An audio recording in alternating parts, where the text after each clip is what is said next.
Eu estava comentando ali que eu sinto-me obviamente prejudicado após uma palestra maravilhosa dessa, e sintética, simples. Realmente eu vou tentar fazer de uma forma simples, o mais rápido possível. Infelizmente a apresentação não favorece isso. O que eu preparei não favorece, mas vamos ver o que a gente consegue fazer, né? Tranquilo. Então, eu tentei preparar um material sobre, geral, né? Uns pouco do histórico, planejamento, plantio, manutenção, cuidados com a saúde da árvore, educação ambiental, papel das instituições, papel da ISA. Na verdade, alô, tem que falar mais perto, né? Tá certo. Vou passar assim bem rápido, vamos ver, na medida do possível. De baixo, é isso. Voltei, né? Para frente, para trás, para frente, para frente. Bem, então peguei um histórico da coisa, né? Princípio do final do século passado, né? Aí tinha aquela coisa que os caras que trabalhavam com as árvores eram os doutores das árvores, né? O tridoctor era na época, né? Eles chamavam. E ainda no final do século surgiram a primeira sociedades horticulturais da Pensilvânia, fez, né, um trabalho sobre árvore para as ruas das cidades. Achei muito pitoresco, né? Há 150 anos atrás, o que eles entendiam, né? Existem uma ou duas dúzias de árvores para uso nas ruas das cidades. Perguntando aí sobre as árvores para usar aqui, né? Como é que era a ciência 150 anos atrás, né? Nos Estados Unidos. Devem ser cultivadas até atingir o diâmetro de 50 centímetros e depois devem ser substituídas por árvores mais jovens. Isso era 150 anos atrás, mais ou menos, o que as pessoas nos Estados Unidos pensavam. Uma árvore mais alta. Pulou, né? Enfim, em 1901, 100 anos, 110 anos, é chegado o tempo em que o plantio e o cultivo das árvores deve ser estudado em conexão com a sua fisiologia. Se isso não for feito, acontecerá uma calamidade, extensão inimaginável. Esse cara é o que cria uma das maiores companhias de árvore americanas até hoje, de arboricultura, né? A Davey. Em 1924, essa Associação de Proteção das Árvores no estado da cidade, na Connecticut, não sei se é uma cidade ou um estado, não me lembro. Acho que é um estado, Connecticut. Fez o primeiro encontro do que depois ia virar a Sociedade Nacional de Arboricultura. A partir desses encontros, que eram encontros que eles chamavam de árvores de sombras, Tree Shade Conferences, a partir desses encontros eles formou-se uma associação em torno desses encontros, que depois evoluiu para a Sociedade Internacional de Arboricultura. Aqui umas imagens antigas, né? As pessoas estudando, e eles falam também que naquela época eles faziam muito, era preenchimento de cavidades. Por isso os caras eram tidos como os tridoctors, né? Estavam remendando as árvores. Aqui, né? Dentro de cirurgia, né? Que hoje, para a ciência americana de arboricultura, é uma coisa não recomendada. Não se recomenda que seja feito. Alega-se que não traz nenhum benefício para a árvore. O que eles faziam na época, uma das principais atividades eram isso, né? Limpeza e remoção de casca, poda, né? O termo da arboricultura nos Estados Unidos aparece pela primeira vez, e é um termo que aparece pela primeira vez nos Estados Unidos, e no Brasil tem muita resistência de ser aceito esse termo, né? Arboricultura. As pessoas acham que não existe. Como é que se diz? Cadê o Miguel? Já foi embora? Miguel. Não está na relação de profissões do Ministério do Trabalho, etc. Assim como web designer e game designer provavelmente, né? Provavelmente não devem estar, observadores de arte. Enfim, são coisas novas que para eles, naquela época, o cara propõe isso em 1932, esse termo, arboricultura, e ele fala, né, que há 300 anos esse termo era usado na Inglaterra. Então são termos que nos diferentes países vão aparecendo, né?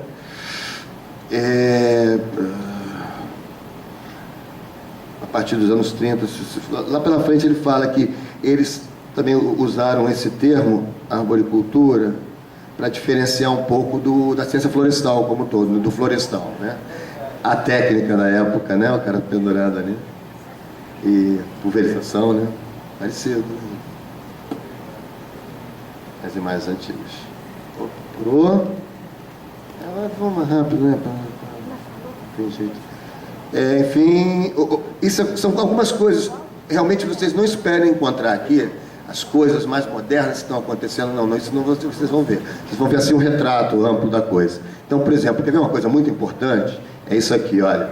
Em 1946, eles juntam $2.000 e fazem um dos primeiros, provavelmente, errei aqui a letra, aqui está trocado, um dos primeiros fundos de pesquisa em arboricultura.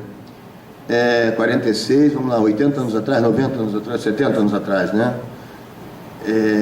Hoje a gente precisa criar um desses no Brasil, né? Lá, hoje, esses fundos deles têm alguns milhões de dólares de apoio à pesquisa em arboricultura. Outra coisa que eu achei, esse livro aqui, está à venda aí, inclusive, esse livro aqui, puxa vida, pulei, desculpa, vamos ver se a gente consegue voltar. Volta para frente, tá. Esse Avaliação de Árvores de Sombra, deu origem, em 1957 é publicado, ele dá origem ao que está vendendo aí, que é o Guia para Avaliação de Plantas, que é uma das publicações mais vendidas pela ISA. E isso é outra coisa que a gente não faz, né? Valorar a planta, né? Quanto vale uma árvore? Eu já procurei saber alguma prefeitura do Brasil que saiba o valor de uma árvore. Não o custo para plantar, mas o valor, né? Parece que não se faz muito aqui ainda. Em 1961, transforma na... Enfim, vai trocando de... Luiz, Oi. tem um trabalho do professor Demóstenes sobre esse assunto. Não, eu sei, eu conheço. Eu estou falando prefeitura que faça isso na sua rotina do dia a dia, avaliar, por exemplo, essa árvore vale tanto. Para podar eu vou gastar tanto, vale a pena? Ou é melhor deixar do jeito que está? Ninguém avalia, né?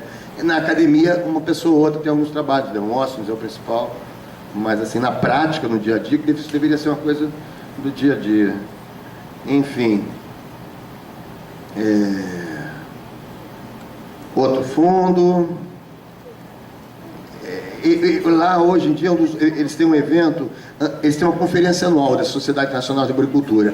Antes dessa conferência, todo ano, eles fazem uma grande corrida de bicicleta, que na verdade é uma corrida assim, que eles chamam de Tour de Trees, que para participar você paga alguma coisa como 5 a 10 mil dólares, quer dizer, na verdade você não paga, você arrecada recursos para participar e tem todo o suporte durante uma semana, pedala 100, 150 km cada dia, e isso gera geralmente para eles uns 500 mil dólares para alimentar esses fundos de pesquisa anualmente, né? É uma das fontes de financiamento. Na década de 90, né, final da década de 90, eles já estavam financiando algo como 125 mil dólares por ano de pesquisa com esses fundos. Aí fala de lançamento de revista. Opa, não tem não, parece que não vai. Atualmente, a arboricultura americana, né, um nível de sofisticação tecnológica. Isso é uma coisa importante. Apoiada nas pesquisas e programas de colaboração desenvolvidos por governos federais, estaduais e municipais, bem como por diversas organizações, está escrito aqui atrás, não governamentais.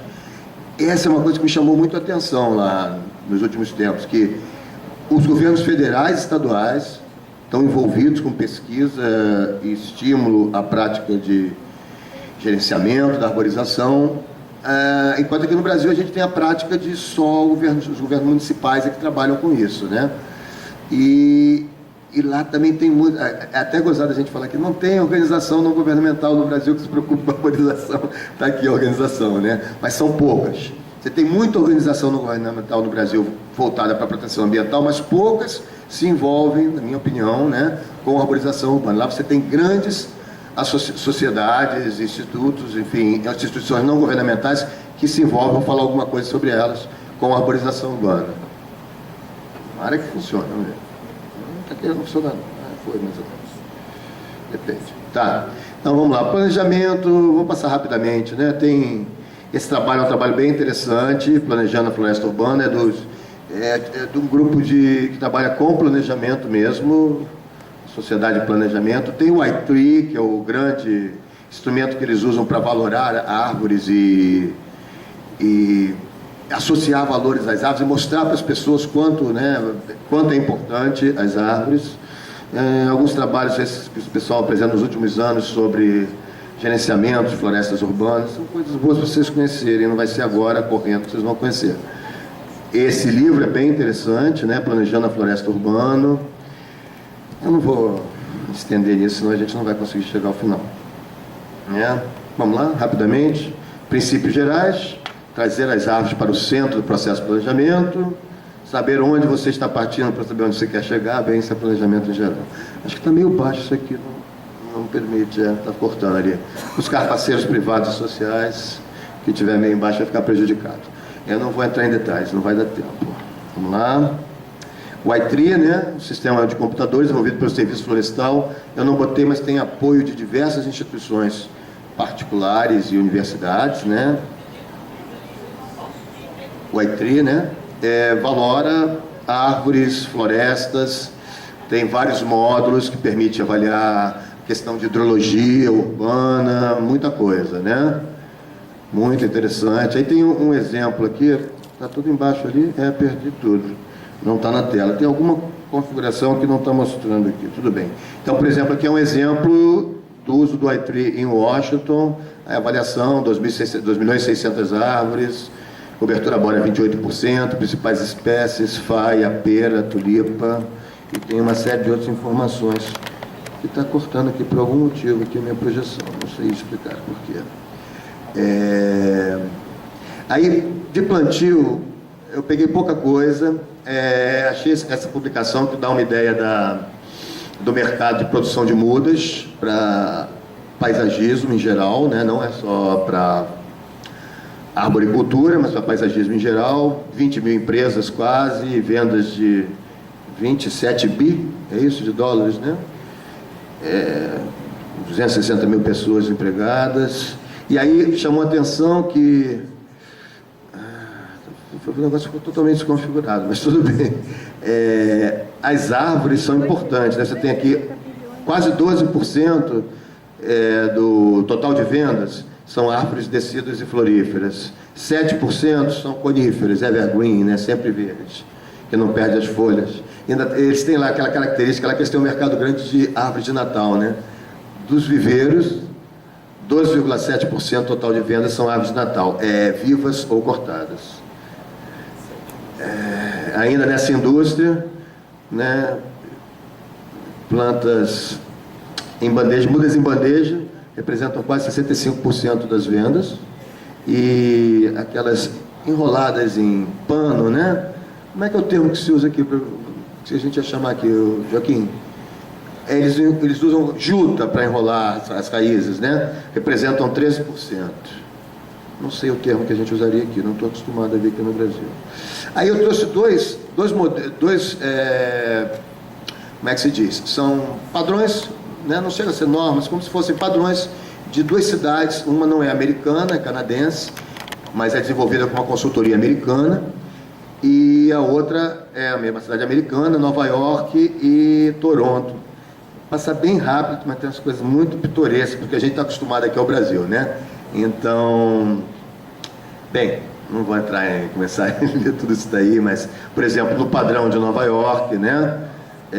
Você tem, então, toda a questão de distâncias, que você tem que plantar as mudas, distância mínima entre árvores, por exemplo, eles falam de 6 a 9, sempre flexibilizando por características particulares, mas de 6 a 9 metros entre árvores, pelo menos 7,7 metros e meio de iluminação, e aí vai, né? Sinal de trânsito, 9 metros com sinal de pare, quer dizer, não pode ficar na frente, aquilo que a gente sempre vê aqui, a Copa das Árvores fechando as coisas. Tem uma coisa que eu achei muito interessante aqui também, aqui dimensões dos canteiros, né? Dos berços, né? Para plantio, né? De 1,2 por 3, 1,5 por 3. Aqui falam também de solos estruturais, que pode ser usado como material base, mas não para plantio direto. Vamos ver o que mais que a gente tem aqui de bom.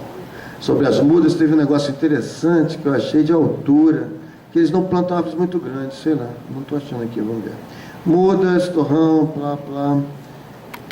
Muda ter no máximo, olha só, o diâmetro dela eu achei muito pequeno, estranho, né? O diâmetro dela deve ter no máximo 6,5 centímetros de diâmetro, porque eles usam um diâmetro a 15 centímetros. Eles não usam DAP para muda. E o que você acha? Lá embaixo. Seria quase 5 de DAP, talvez, alguma coisa assim. Ele vai diminuindo, quase 5 de DAP, né? Tudo bem, profundidade de solo, vamos lá. E alguns modelos, né? Ah, não, aqui já é para Toronto.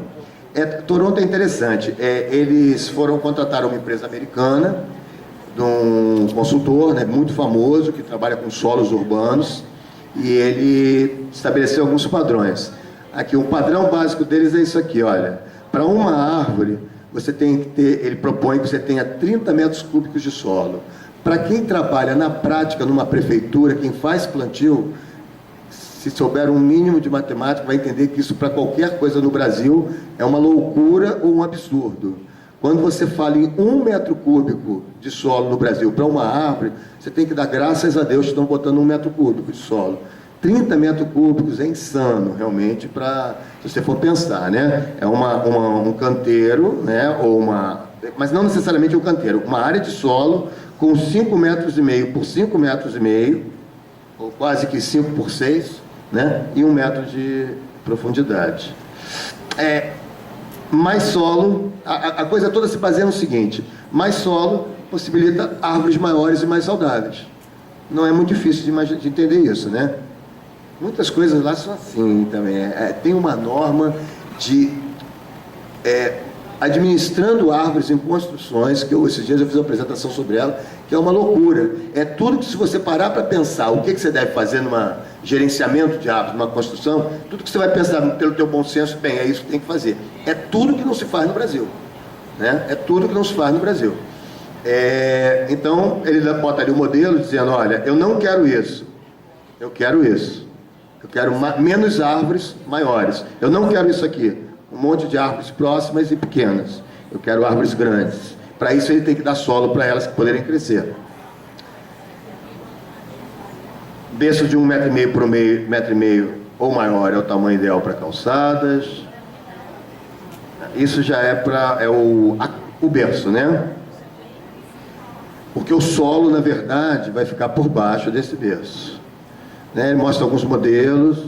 Será que isso não vai querer funcionar mesmo? Vou ter que ficar indo ali? Não, tá assim, né? Com boa vontade ele vai. Tá? Ele discute um pouco sobre a integração do solo com as utilidades. Ele então apresenta alguns modelos dessa integração, né? A gente chama de horizontal, vertical. Tem alguns modelos de onde botar o solo. Você vê o solo aqui, com uma laje por cima. Porque o que ele alega é o seguinte: em vez de você ficar quebrando toda hora a calçada, que nem na minha casa lá no Rio de Janeiro, minha calçada foi quebrada umas 3 vezes, GVT, Claro TV, blá blá, cada uma dessas vai botar. E aí, viu, moça, esse negócio de tira o fio lá de cima e põe na calçada.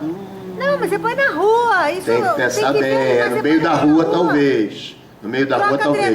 Não, porque a gente, eu na minha cabeça eu sempre pensei muito assim: tira o fio e põe na calçada. Não, na calçada tem raiz, é complicado. Mas ele coloca na calçada de um jeito a fiação que ele facilita o acesso a ela. Ele tem opções, entendeu? Isso, tem opções. Não é a meio metro. Você tem que fazer o troço direito. Justamente, tem opções que inclusive barateiam o acesso a essas coisas quando você precisa intervir, porque você sempre vai precisar intervir. É mais inteligente. É isso, é mais inteligente. Essa é a ideia. Só né? isso. Vamos tentar botar para frente. Tá, vamos adiantar. Não, voltou. É para o outro lado, desculpe. Então está aqui mais ou menos detalhado. Gente. Isso aqui.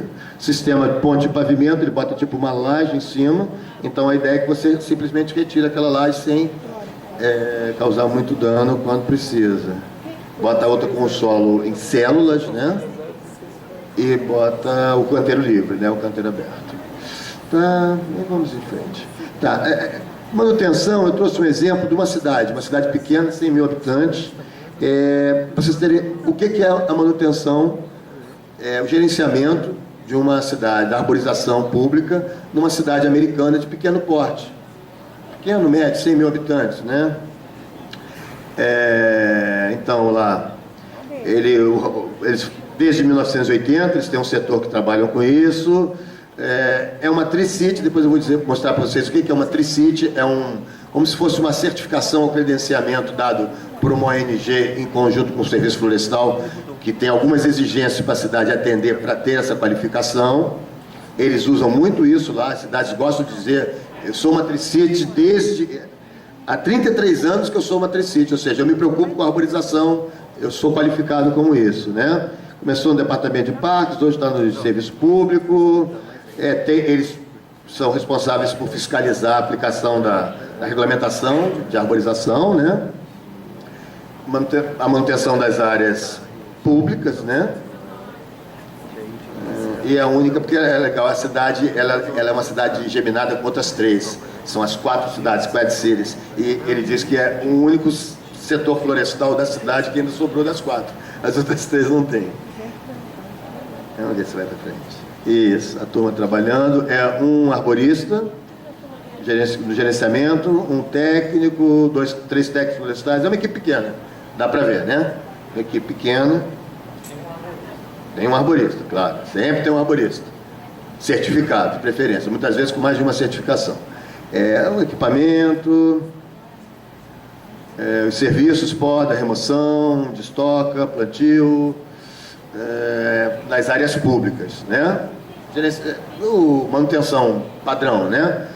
Nas áreas particulares, eles avaliam o risco de árvores, fazem recomendações de poda, recomendações de plantio, enfim, orientam o particular e tomam conta da área pública.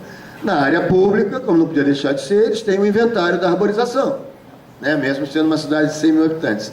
Agora, ali com os universitários, estavam consultando qual a cidade brasileira que tem um sistema de inventário florestal completo. Vocês sabem qual é a resposta? Quem sabe a resposta? Qual é a cidade brasileira que tem um sistema de gerenciamento da sua arborização com o inventário florestal completo? Nenhuma. Acertou. Flávio acertou, muito bem. Vai ganhar o prêmio depois. Nenhuma cidade brasileira tem. Talvez Belo Horizonte, daqui a 2 anos, 1 ano, tem. Então, tem aqui uma ideia geral das espécies. Uma espécie tem 27%. É uma concentração grande. Eles têm lá uma preocupação, que eu não trouxe aqui, mas eles têm lá uma preocupação de gêneros e espécies, dos percentuais que você deve ter de cada um, para evitar uma concentração muito grande, para evitar um problema que eles estão passando agora, nesse momento, essa cidade. No total, você vê, tem 1.000... Aqui não tem o número total, mas não tem muitas árvores, não. Vai estar no outro slide. Cadê? Deixa eu passar aqui. Não passa, às vezes ele não passa. Tem lá, 14 mil árvores. 14 mil árvores, num valor de 31 milhões. Né? 14 mil árvores em geral, nas áreas públicas, né? Mais 6 mil em parques, né? Mais 1.000 em propriedades públicas, né? Porque essas 14 mil provavelmente são as de vias, né? Árvores de rua. 18 mil de lugares para plantar árvores e 31 milhões de valor. Ali um pouquinho dos resultados daquele programa ITRI. Então você vê para 15 mil árvores, num valor de 31 milhões, que esse programa valorou. Aí ele diz, né? O benefício total anual na redução de escoamento superficial da água de chuva é quase $1 milhão e assim vai. Os benefícios por cada serviço ambiental prestado. Tem um total ali de 2 milhões e 600 dos benefícios. As árvores valem 32 milhões.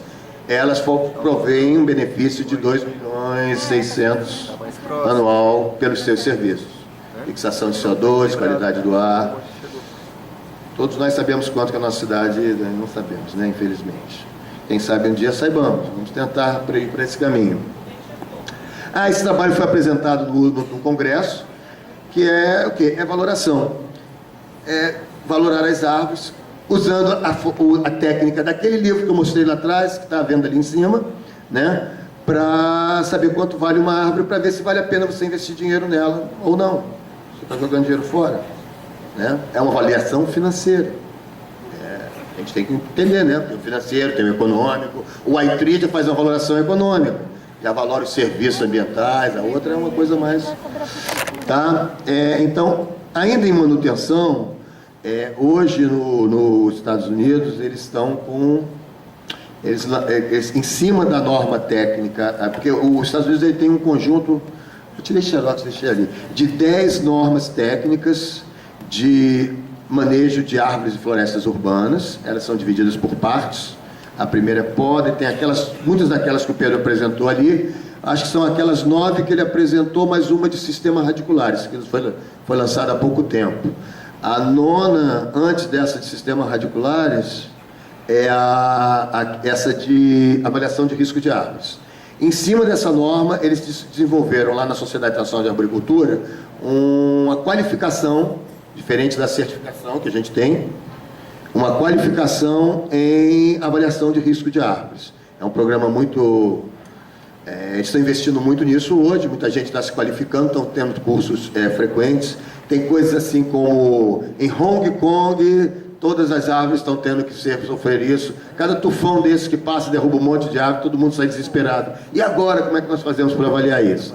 Então, isso aqui, esse sistema, né, até ali está cortado, né, biologia, mecânica das árvores, inspeção, avaliação, eles têm um manual. Toda hora eu vou repetir, né, aquela coisa tipo Lula, né, não cansa. O manual que está vendo ali em cima também, se não acabou, um manual que mostra o embasamento teórico disso. Isso é feito por um grupo de pesquisadores e técnicos americanos e de outros países, com base na norma. Entende-se que para os Estados Unidos é a fronteira da ciência, é o up-to-date, é o que hoje está valendo, né? E eles estão treinando gente para aplicar. Então, a grande mudança disso, que o menino Vinícius está por aí, do IPT, não. Então, a grande mudança disso é que eles tinham outros sistemas, o TRANS e outros sistemas anteriormente, que usavam métodos quantitativos. Eles acabaram com o quantitativo, não quantificam, eles qualificam. Eles chegaram à seguinte conclusão: não dá para você somar maçã com laranja. Então você dá uma nota para fungo, você dá uma nota para inclinação da árvore. Como é que você vai somar fungo com inclinação? Então eles acabaram com as contas. Eles fazem uma avaliação do risco de queda, né? E cruzam isso numa matriz com o risco de atingir um alvo. A árvore parece que pode cair, parece, porque ela tem fungo, está podre embaixo, está inclinada, e cruzam isso com o risco de atingir um alvo. Ela pode atingir alguma coisa? Porque qual é o risco de uma árvore que vai cair no meio da floresta? Matar uma preá? Talvez, pode ser que a preá não consiga fugir. Agora, na cidade, se tem uma creche do lado, o risco é muito grande. Ou num lugar onde as pessoas ficam paradas, muitas pessoas, é muito grande o risco.